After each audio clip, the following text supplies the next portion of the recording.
Hello, I'm Robin Mitchell and this is Mega.io. In today's video, we're going to be looking at the different power reduction techniques and why it might matter to a maker. So in front of me, we have three different power regulation systems. We have a generic DC-DC converter, we have a 7805, and we have an AMS 1117, which is a 3.3 volt regulator.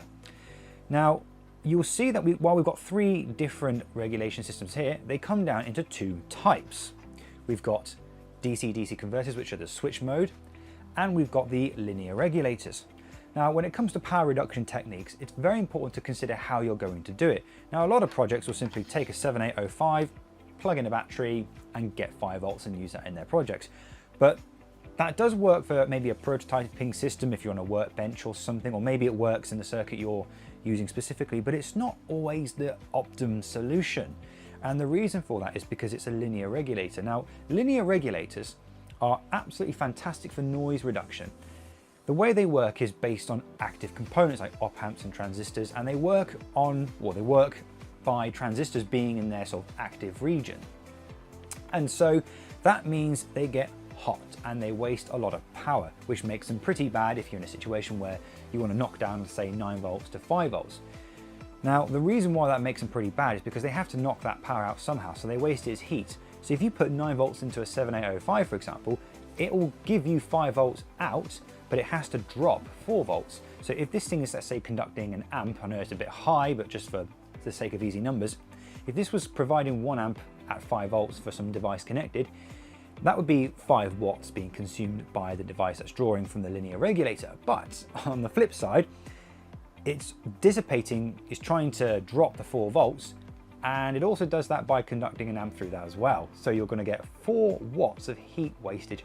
So it's almost 50% wasteful. You're just chucking so much energy out there, which is why linear regulators are pretty bad for stepping down higher voltages. Now, this is where the DC-DC converters come in. They can drop voltages from 10 to 5 or 10 to 2, and they can be as high as 98% efficient. And the way they do that is by switching voltages very, very quickly and then averaging them out using things like inductors and capacitors. Now, while that sounds great for energy efficiency, you're going to be wasting very little amounts of energy, it's pretty awful in the noise realm. If you've ever probed a DC-DC supply without some kind of linear regulator and you sort of amplify it a bit, so look in the millivolt range, you'll see a lot of noise, and this can be absolutely detrimental to any commercial product, as this tends to be the cause of failed EMC control. So things like trying to control electromagnetic interference and emissions and stuff. DC-DC converters are an absolute nightmare, which is why a lot of products use pre-made modules that are certified, because trying to design your own one can be absolute hell. So when trying to reduce a voltage to one that's more usable for your project, you have to choose between a DC-DC converter or a linear regulator. Or maybe you could use both.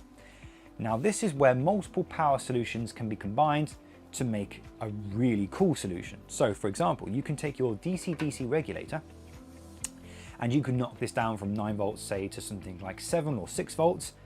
Then you can connect that to your linear regulator, and then that can take it from 6 volts to 5 volts. So the linear regulator is only trying to drop 1 volt, and the DC-DC regulator is reducing the power, is the main source of the power reduction. But the combination of these also means that the power supply after the linear regulator will have considerably less amounts of noise, because the linear regulator can respond very well to the noise produced by the DC-DC regulator. Now, when it comes to building power management circuits, it's quite easy to build the circuits for linear regulators. They only need a few external capacitors at the most. Sometimes you want to put some diodes in there for input-output protection and reverse polarity protection.